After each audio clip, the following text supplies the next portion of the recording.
So I want to touch upon the subject of when a Christian has a debate with another atheist or another religion. What's going to be the outcome of that debate? For me as a Christian, the only outcome is going to be that I defeat the argument of the other side, that they have nothing to stand on, or that we neutrally agree to disagree. There won't be an outcome where they're going to make me move my position to say maybe there is no God, there is no Jesus, it's all fake. The only way that would happen is if some new information came in that would change all the ways I'm thinking. But right now we're only discussing in debates information that we've had for quite a while.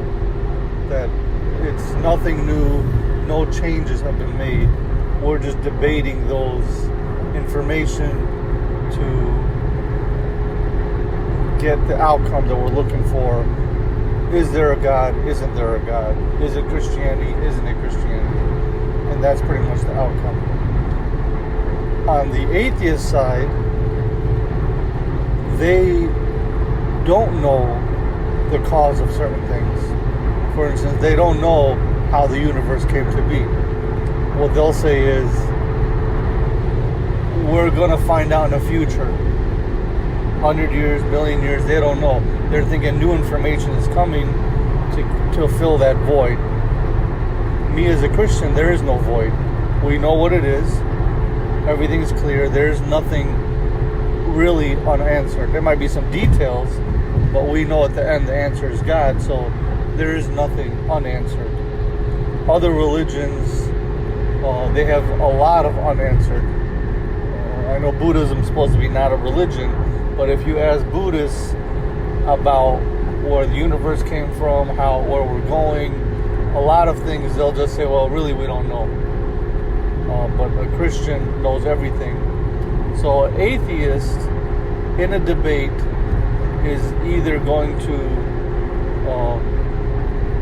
come to our side and become a theist, or hopefully a Christian, or they could be neutral and just say, well, let's agree to disagree. You make a good point, and really we don't know, and I'm not going to make a decision.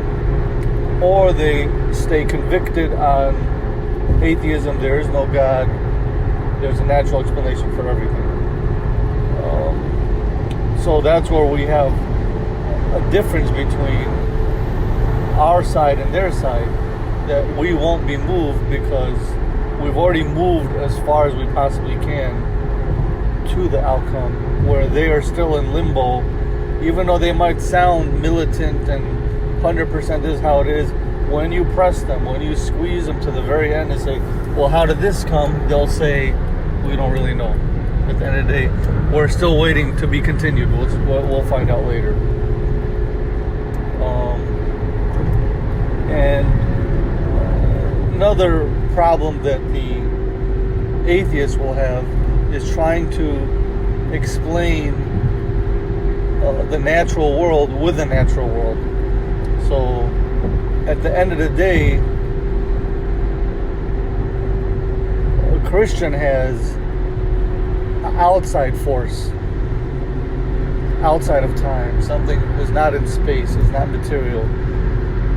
But a theist, an atheist, only has what's inside the world. When you take them back far enough before time, before space, they have no answer. They're going to start coming up with some crazy ideas of multiverses, a universe on top of a universe, and all types of theories that are more belief than facts, and hoping and wishing, because all they want to do is go away from God. Where I'm open-minded. If somebody presents me something that tells me that God doesn't exist, then I'll run with the idea. Maybe they're right. But a militant atheist, even if you present them with evidence, they're looking for ways to disprove your evidence. They're not looking for evidence. They're looking for disproof of your evidence. And sometimes at the end of the day, they'll say, your answer is wrong. I don't know what the answer is, but I'm going to remove your answer out of the option. Where they should say, well, maybe you're right. Like an agnostic might say, maybe you are right, maybe you're wrong. We don't know either way. They'll try and be as neutral as possible, pretty much picking nothing. So you have a very strong position with the atheists. It's just a matter of pressing them over and over, not letting them move an inch one way or another, not giving them an inch. Because as soon as you give them an inch, you're going to say, oh, see, that's why we're right and you're wrong. So what a atheist might do is say that since we don't know if there was a flood, Noah's flood was worldwide, and the Bible does say in some instances worldwide, some say all the land, then that means that the entire Bible is not true because of this flood question of was it the entire world or was it part of the world. So if you give them that without saying, letting them know that, hey, it doesn't matter if the world flooded all of it or half of it, the story is still the same. Noah saved a bunch of animals, he got in a boat, there was a flood, there was sin before, and that's why God did what he did. So all those things still aren't taken away from the Bible. But what an atheist wants to do, because they're sneaky at the end of the day, they're fighting for their life pretty much, because they don't want to admit that there's a God. They will say, well, since that's the case and we don't really know about this whole flood story, it doesn't sound right, let's throw it all away. Let's throw the baby with the bathwater. Which really they should say, well, it's possible that it didn't flood the whole world. The Bible didn't mean that. It was a translation. They don't give you that option because a lot of them are militant because they have a cause. So I just want to have everybody keep that in mind when talking to an atheist, wrestling with them. That's the whole reason we wrestle with them, to wear them down. Now I've heard some theists, I think it was C.S. Lewis, he had a debate with some woman that I guess must have kicked his butt, brought up some points that made him question his Christianity. I think later on he reconciled with the idea, but he got rocked. She knocked him down. I guess it was a public debate where he couldn't answer her or something like that, where she kind of publicly beat him up, and that kind of rocked his core, where he could easily say that I'll get back to you on that. I haven't thought about that, I haven't researched it. After I researched that subject, because some people have got me on some subjects too. I'm trying to remember what they were. I have to write them down, but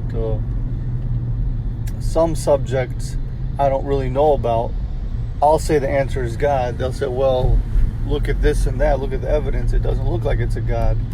Then I have to do the research on the subject. I can't give in and say, oh, you're right, and it must be another explanation, and it's not God, and it's all natural. But you just have to say, let me do the research and I'll get back to you, instead of trying to come up with the answer and caving into them. And then that's how they get you. Once you give them an inch, they want a mile. They want to say, oh, then the whole Bible is not true because of a little sliver that they think they found that has fault in your armor. You know, once they find a little chink in your armor, that's where they want to try and destroy you, where it means they're not rational. We need to explain everything rational. We can't throw the baby with the bathwater, but that's what they want to do. So just keep mindful of that as you're wrestling and position. Understand your position and their position is different. You're convincing them to come to your side, and it's never going to be the other way where they're going to actually get you to think that, oh, you're wrong. Because once you go to their side, you're going to be just like them. You, at the end of the day, you don't know. So we don't want to be in a situation you don't know. There's evidence for what you know, and you have to go with it unless there's some new information. All right, signing out. Thank you.